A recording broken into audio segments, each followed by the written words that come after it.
Hi guys! For today's video is meron akong i-share sa inyong product. Nakikita nyo ba itong dalawang hawak kong to? Itong dalawang hawak ko na to is masasabi kong perfect combo sila. Ito ay vitamins mga bebs. Ito ang gut vitamins and ito is Crave Gummies vitamins. This product mga bebs is from Vitaverse.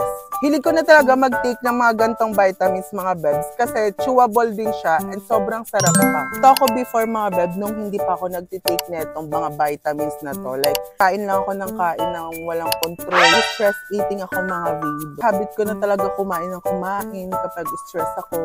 And ito na ako nung nagtitake ako na itong product na to. Wow! Diba?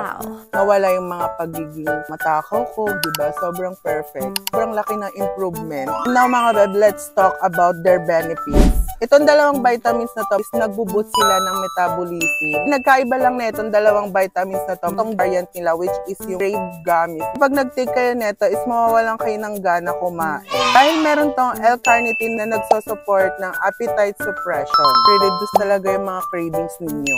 And ito naman variant na to, itong gut vitamins. Pag feeling nyo bloated kayo, perfect to mga web na vitamins na iti-take ninyo. Napa-flush out niyo yung mga toxins sa ating body. And isa pa sa benefits nito is yung aid digestion mga babe. Ganito yung tsura ng vitamins nila, sobrang cute. Kasi nga rare siya, and chewable siya mga babe. So paano ba siya iniinom? 2 gummies before kayo kumain, 30 minutes to 1 hour kayo magtitake netong mga vitamins na to. Sa isang bottle na mga ganito mga bebs is meron na siyang 60 gummies, good for 1 month na. O diba mga bebs, i-recommend ko talaga sa inyo tong vitamins na to. I-try nyo na tong dalawang product na to. Sabi ko sa inyo, sobrang effective neto.